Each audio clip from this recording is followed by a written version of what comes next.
Um, the following problem has three questions. In fact, the next one's two about the outer measure. So let us recall first what is the outer measure. So um, for a set A, okay, a subset of R, we define the outer measure, okay, of A to be the infimum of the sum of the length of open intervals, countably many of them, such that A is in the union of the INs, and we assume that INs are open bounded intervals. Okay, so you have this outer measure is always defined. Okay, so let us look at, for example, the first problem. So all these are exercises about the outer measure. Okay, so let us look at the first question. The first question says that if you take A to be the irrational numbers in AB,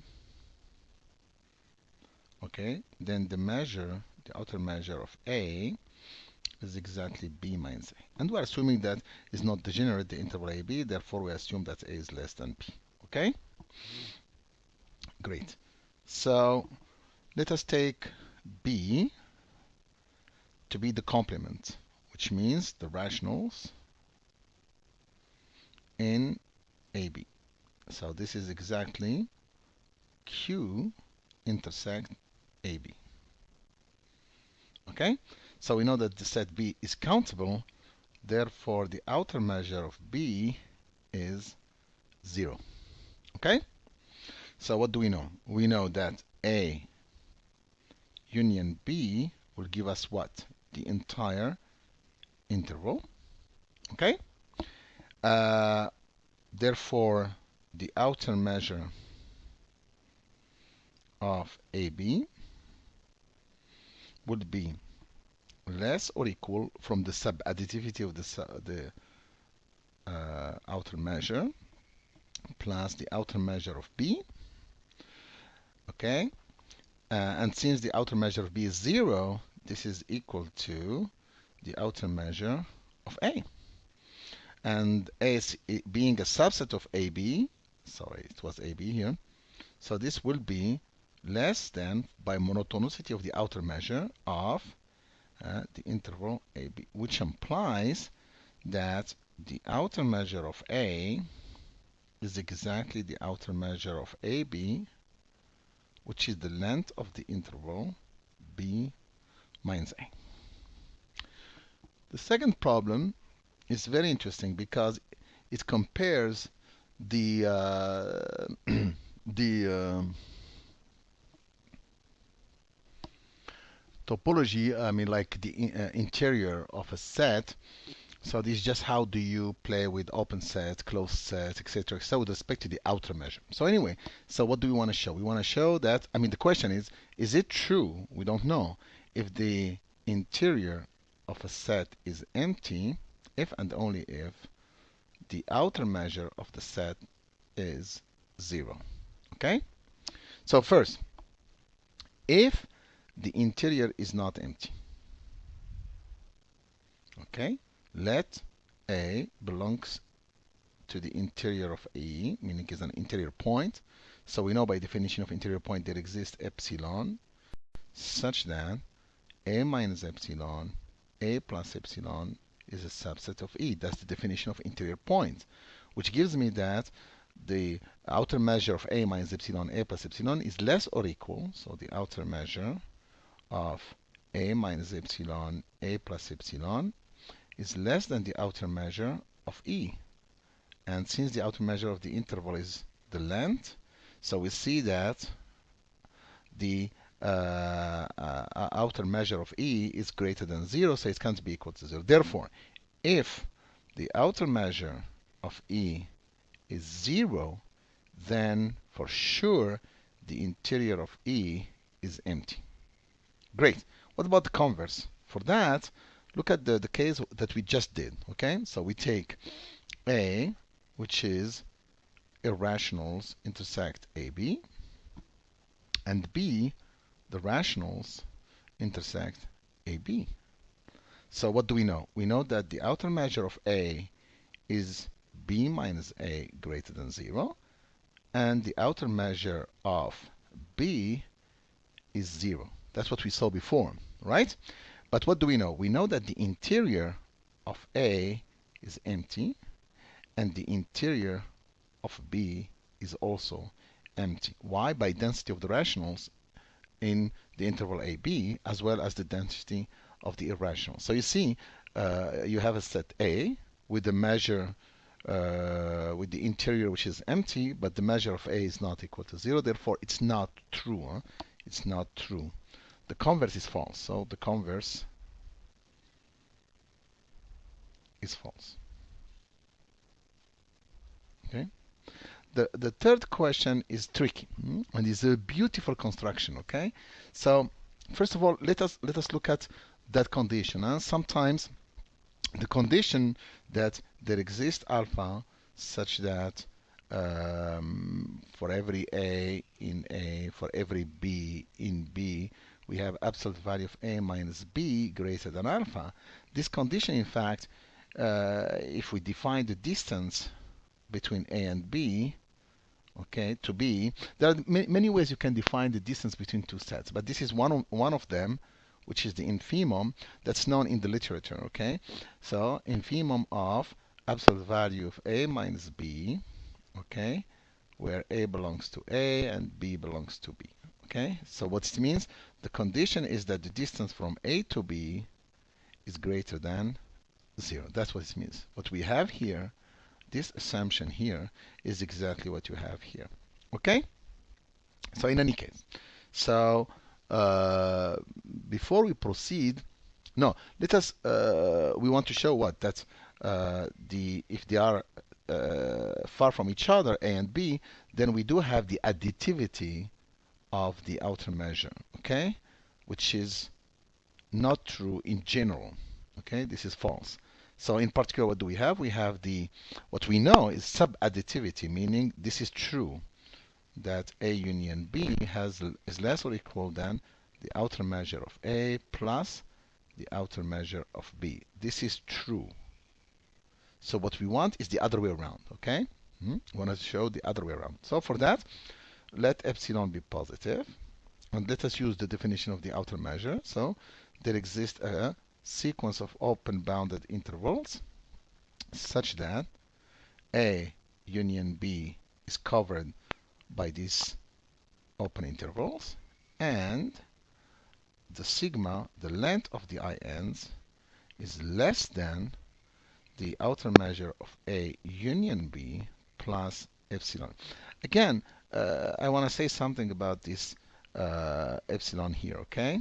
Okay, so you may want to divide by 2, by 3, by whatever, to make it nice at the end. What happened is, I always tell my students what to do.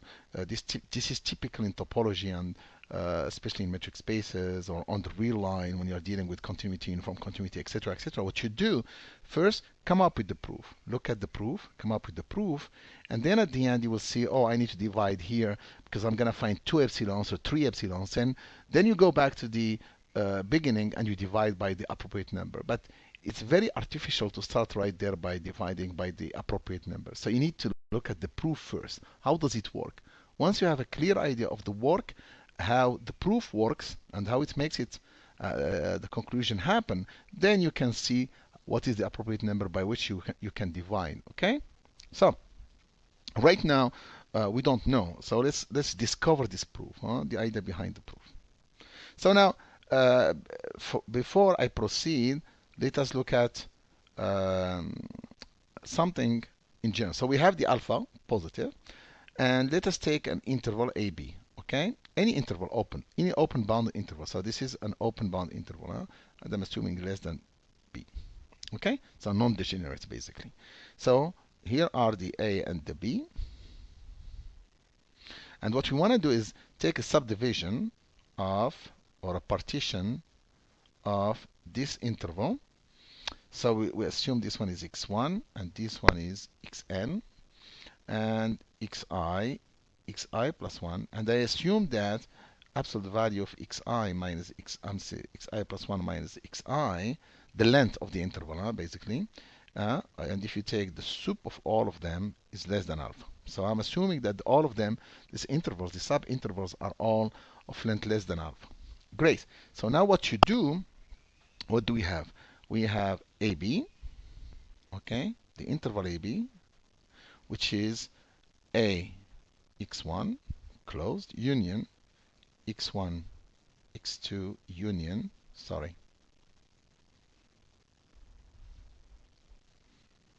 union, and the last one will be xn and xn minus 1,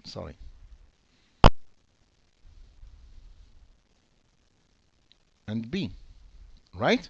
So what we are going to do is every closed intervals extend it a little bit with a little delta, okay, to make sure that we have open at the end, open intervals. So this would be in the union of A x1 plus delta union x1 minus delta x2 plus delta union xn minus 1 minus delta and B. Okay, so now what happened to the length now? Okay, how far we are from AB? Okay, in other words, by adding these little small intervals with length delta, what happened to the length? So you will see that the length of AB is B minus A, but sigma of the length of these intervals, these ones here, okay, so it's going to be less than what? Okay, all of them, these intervals that we have, they are going to be less than B minus A, okay, plus these little deltas, small pieces of intervals. So maximum, each one of these, this one here up to the way to this one, there are 2 delta, but for this one and this one, okay, we only have 1 delta. Okay, so it's going to be maximum. How many intervals do we have? So n times 2 delta max. Okay, so remember, alpha is fixed, a and b is fixed, therefore n is fixed, and delta is arbitrarily chosen. So I can choose my delta arbitrarily to make this one very small. Okay, great. So now let's go back to our proof. So we have these INs. Okay, we have these INs, and what we are going to do is for every n, we will do this construction for every n, for every n greater or equal than 1. Let us do the following, is take this in and cut it into these intervals. Okay, I, n, k, and they are only finite. Of course, it depends on the length of the interval in, and they are finite such that the length of every one of them is going to be less than alpha first, okay, and that the sigma of the length of the ink is going to be less or equal than the length of in plus epsilon n. So you see, I told you that this here, I'll make it small. So the small here for me is epsilon n. Okay, that's how small it is. We'll see what is epsilon n at the end. Okay, therefore, now we have A union B, which is included in the union of the INs, which is included in the union of the INK with N and K, right? Great. So now let us look at these INKs. The reason behind taking them of length less than alpha, what happened is there is no way, no, there does not exist INK such that INK intersect A is not empty, and I, N, K intersect B is not empty. There is no way. Either you intersect, you have something common with A and nothing with B, or with B and nothing with A. Why? So assume not. Assume not. Okay? And assume you have an A here and a B here. So what happened? Then we have absolute value of A minus B, because you are in INK, is less or equal than the length of INK, less than alpha. And at the same time, by definition of the distance between A and B, this is greater than alpha. So you get what? A contradiction. So this INK either does not touches A, does not touch B, or it touches B but doesn't touch A. So what we are going to do now is, from there we have A. So let us, define the index set A, which is the NK such that I NK intersect A is not empty. And B is the complement, basically. It's NK such that I NK intersect B is not empty. Okay? So what happened now? We have A is going to be in the union of I NK, where NK belongs to the index set A, and B is in the union of I NK, where NK is in the index set B. Okay? Therefore, since they are open intervals and bounded, we have uncountable, so we have the outer measure of A is going to be less than sigma of the length of I NK, where NK is in the index set A, and the one with B is less or equal to the outer measure, sigma, of the length of I NK, where NK is in B. And since the set A and B, the index set A and the index set B are disjoint, then we have the outer measure of A plus the outer measure of B is less than the total sum of all of the intervals, all of them. Which means, so this is less or equal than sigma of the ln, the L of the length of IN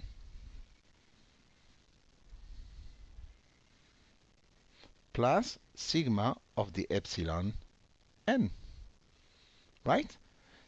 So in this case, what do we have?